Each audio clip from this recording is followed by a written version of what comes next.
15,000 people arrived at Mondello Park in Ireland recently for the country's biggest motor show.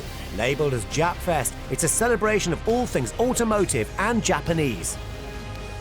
The feature event was a sport that grew up on the mountain roads of Japan, and it was the highlight of the weekend, the final round of the Irish Drift Championship.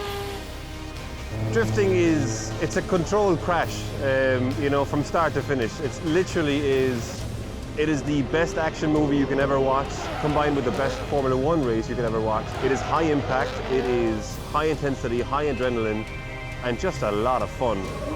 Well, the one amazing thing about drifting, we always say, is everyone is as stupid as each other, so there's no arrogance in the sport. Not a huge amount of financial reward, and it comes from every background and way of life. We've had 13-year-olds sitting talking to GPs on the start line, guys who work as aircraft mechanics and guys who work in motor factories around the country. It's a really mixed bunch of people, which makes it a really good community to be part of. In 12 years, the IDC has grown into the most popular motorsport in Ireland. And Mondello Park, its spiritual home, is the perfect place to take the high-powered rear-wheel drive machinery to the ragged edge. These cars are probably the biggest horsepower production cars in any motorsport worldwide. Average horsepower figures this weekend is somewhere between 600 and 700 horsepower. There's a lot that goes into it, a lot that goes into setup, equipment on the cars, just to make them go sideways, but also to go fast sideways. The challenge with Mondello here in Ireland is that it is high speed, and we run the track in reverse. So it is highly dangerous, which is why the cars must be incredibly safe. We're running 100-mile-an-hour entry into a blind right-hand bend, over a crest, and into a really tight piece of tarmac. So it is incredibly challenging. Championship CEO David Egan is also live commentator at IDC events, working alongside a panel of 3 judges who mark drivers on style, speed and line to decide the winner of each battle.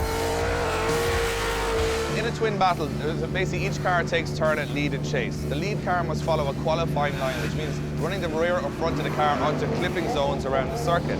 The chase car must try and mirror the lead car, get as close as possible without making contact.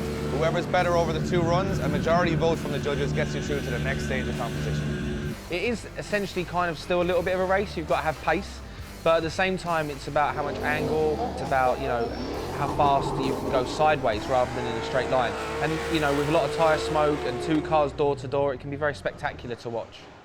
The standard of competition attracts the sport's biggest names, like Japanese star Naoki Nakamura, who'd flown in especially for the event.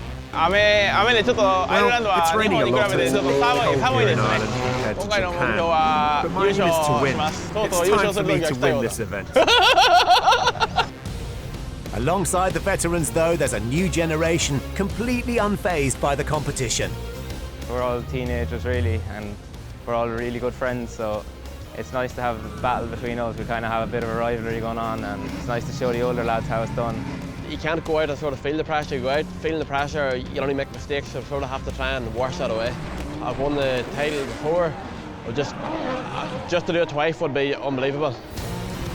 DUANE MCKEEVER swept the competition aside, winning the final battle to secure his 2nd IDC crown. The 20-year-old represents a new breed of young guns at the forefront of a championship already compared to established series in Poland and the United States.